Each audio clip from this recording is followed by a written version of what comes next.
পাপড়ি কিচেনে আপনাদের সবাইকে স্বাগত। আজকে চলে এসেছে একটা নতুন একটা রেসিপি নিয়ে। তা আমার কাছে আছে দেখো বোনলেস চিকেন, আমি ছোট ছোট করে কেটে নিয়েছি। তোমরা চাইলে একটু বড়ও কাটতে পারো। তো চিকেন দিয়ে আজকে এমন একটা রেসিপি বানাবো যেটা চা কফির সাথে খেতে ভালো লাগে। আর এটা যদি বাজারে আমরা কিনতে যাই বেশ অনেকটা দাম দিয়ে কিন্তু আমরা কিনি, কিন্তু যদি বাড়িতে বানানো হয় অনেক অল্প উপকরণ দিয়ে আর চটজলদি কিন্তু হয়ে যায়। আর বাজারেও যেতে হবে না, বাড়িতে যখন তখন বানিয়ে আমরা খেতে পারবো। তো চলো দেখে নাও আমি এটা কীভাবে বানাচ্ছি। চলে এসছি আমি রান্নার এখানে। তো চলো রান্নাটা শুরু করি। প্রথমে কি করব, এই যে বোনলেস চিকেনগুলো আছে না, এটা একটা বাটির মধ্যে ঢেলে নেব।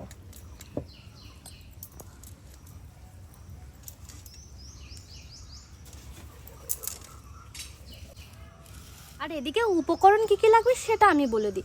এখানে ময়দা আর কর্নফ্লাওয়ার মিক্স করে নেওয়া আছে, আর এখানে আছে আদা রসুন বাটা, আর এখানে আছে একটুখানি দুধ, এক টুকরো লেবু, লঙ্কার গুঁড়ো, গোলমরিচের গুঁড়ো, আর এখানে লাগবে একটু বরফ, সাথে লাগবে পরিমাণ মতো নুন, আর একটুখানি টমেটো সস, সয়া সস আর চিলি সস। নিয়ে নিচ্ছি এই যে দুধটা, আর দুধের মধ্যে দিয়ে দিচ্ছি একটু লেবুর রস।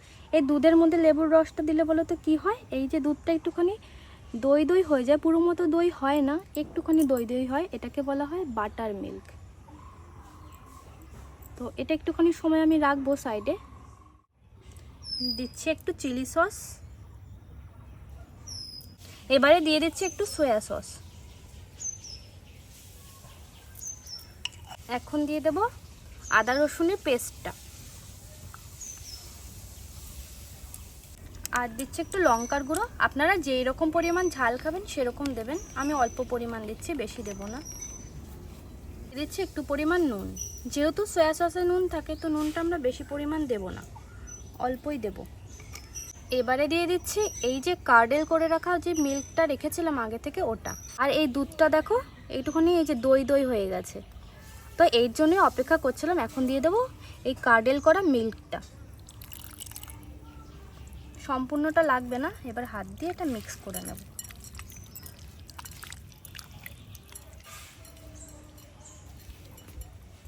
মিক্সারটা রেডি হয়ে গেছে, এখন কিছুক্ষণ ঢাকা দিয়ে রেখে দেবো। আপনারা যদি এটা 6 থেকে 7 ঘন্টা ঢাকা দিয়ে রাখেন তাহলে বেশি ভালো হয়, কিন্তু আমি যেহেতু এখন রান্না করব তো এটা আমি এখনই বানিয়ে ফেলবো। যে বরফের বাটিটা, এর মধ্যে কিন্তু বরফ নিয়েছি আর ঠান্ডা জলও ঢালবো।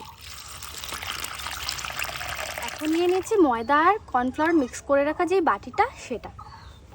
এখন এক পিস করে চিকেন আমি তুলবো আর এইভাবে কোট করে নেব। তোমরা চাইলে একসাথে অনেকগুলোও করতে পারো। তারপরে দিয়ে দেবো এই বরফ জলে, 2-1 মিনিট থাকবে। আবার সেম এইভাবেই করব, 2 হাত লাগালে বেশি ভালো হয়। তারপরে আবার তুলে দিয়ে দেব এই ময়দা মিক্সে।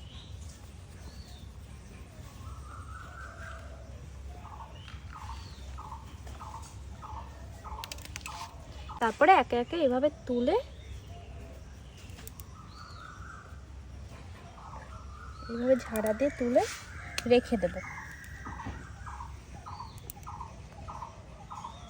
এই যে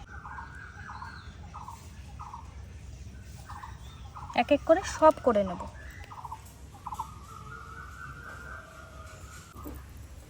দেখো ময়দা আর কর্নফ্লাওয়ারে ডোবানোর পরে কি সুন্দর ফ্লেকি ফ্লেকি একটা ব্যাপার হয়ে যাচ্ছে না, এটা ভাজার পরে কিন্তু খুব সুন্দর লাগে শেপটা দেখতে, আর খেতেও ভালো লাগে।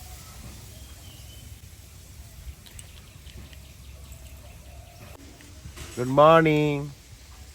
তো প্রত্যেকটা চিকেনের পিসকেই আমি ময়দা আর কর্নফ্লাওয়ারের যে মিক্সচারটা ছিল ওটাতে আমি কোট করে নিয়েছি। দেখো কত সুন্দর লাগছে দেখতে, একদম সাদা সাদা। কিন্তু এগুলোকে এখন ফ্রাই করব। তো প্রথমেই আঁচটাকে জ্বালিয়ে নিই আমি।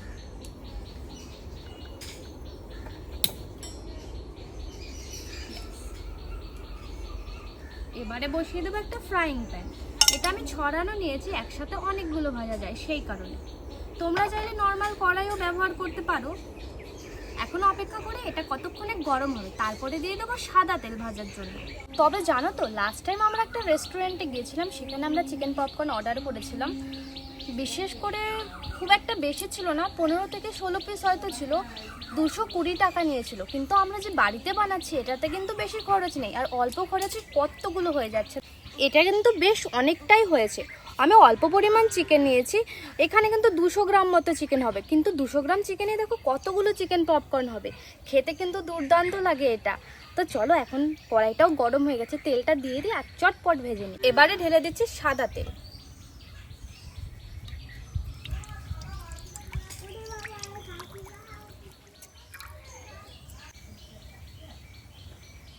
তেলটা একটুখানি ভালো করে গরম হোক, তারপরে দিয়ে দেবো চিকেনগুলো। এটা গরম হয়ে গেছে, এখন আমি চিকেনের টুকরোগুলো দিয়ে দিচ্ছি তেলের মধ্যে। খুব বেশি যেন গরম না হয়ে যায় সেটাও কিন্তু খেয়াল রাখতে হবে।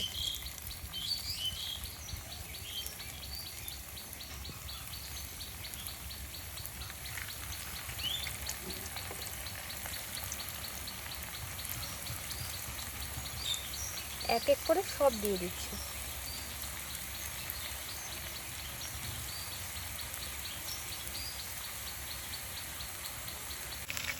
দেখো এগুলো কিন্তু কি সুন্দর গোল্ডেন ব্রাউন হয়ে যাচ্ছে, আর একটুখানি কালার ধরলে আমরা তুলে নেব। কতটা সুন্দর হয়েছে দেখো দেখতে। বাস আর একটুখানি কালার ধরার অপেক্ষা। এটা কিন্তু একদম ওপর থেকে ক্রাঞ্চি হয়, ভেতরে একদম সফট অ্যান্ড জুসি চিকেনটা থাকে।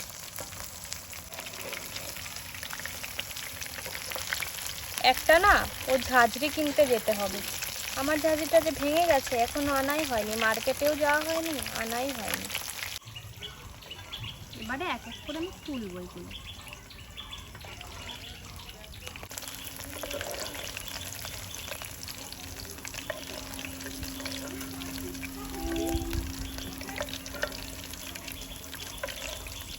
তেলটা একটুখানি ঝরাতে রাখবো আর পরেরগুলো আমি দিয়ে দেবো। এবার দিয়ে দিচ্ছি পরের বেঁচে থাকা চিকেনগুলো।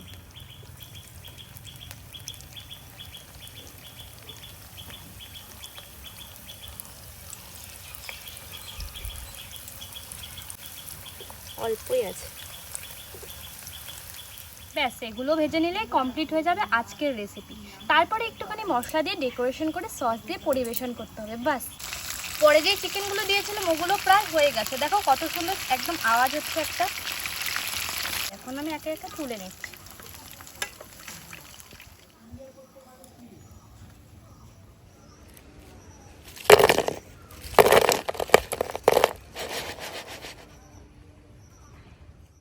আর ওপর দিয়ে একটুখানি ছড়িয়ে দিচ্ছি মশলা।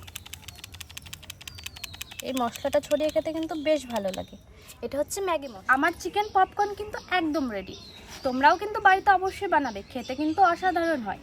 তো চটজলদি বানিয়ে ফেলো আর কমেন্ট করে জানিও কেমন লাগলো রেসিপিটা। আমার তো বেশ ভালো লাগে খেতে।